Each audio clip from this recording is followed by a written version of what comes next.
एखादं व्यसन सोडलं म्हणून म्हणायचं, पण मनात त्याची आठवण मात्र कायम ठेवायची. ही गोष्ट पुन्हा त्या व्यसनाकडे आपल्याला घेऊन जाण्याला कारण ठरते. का तर मनात आठवणीच्या रूपानं त्याचं मूळ अजून जिवंत आहे.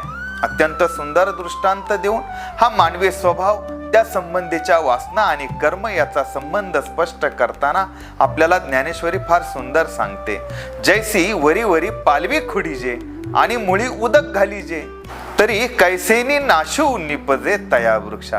जर एखाद्या रोपाची वरवरची पानं आणि फांद्या आपण तोडल्या, पण मुळाला मात्र पाणी घालत राहिलो, तर ते झाड नष्ट तर होणार नाहीच, उलट ते पुन्हा वाढेल. त्याप्रमाणे माणूस बाहेरून वाईट गोष्ट सोडल्यासारखं दाखवतो, पण मनामध्ये त्याची इच्छा, आसक्ती आणि मोह मात्र कायम ठेवतो. म्हणून तर ते व्यसन सुटत नाही. चुकीची सवय मोडायची असेल तर तिची मानसिक ओढ कमी करावी लागते.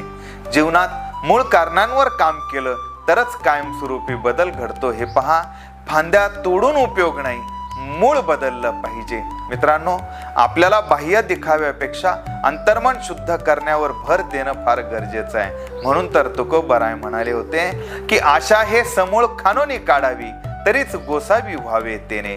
गोसावी होण्यापूर्वी आशा समूळ उखडून काढली तरच खरं आहे. नसता काय होतं हे आपल्याला माहिती आहे. रामकृष्ण हरी.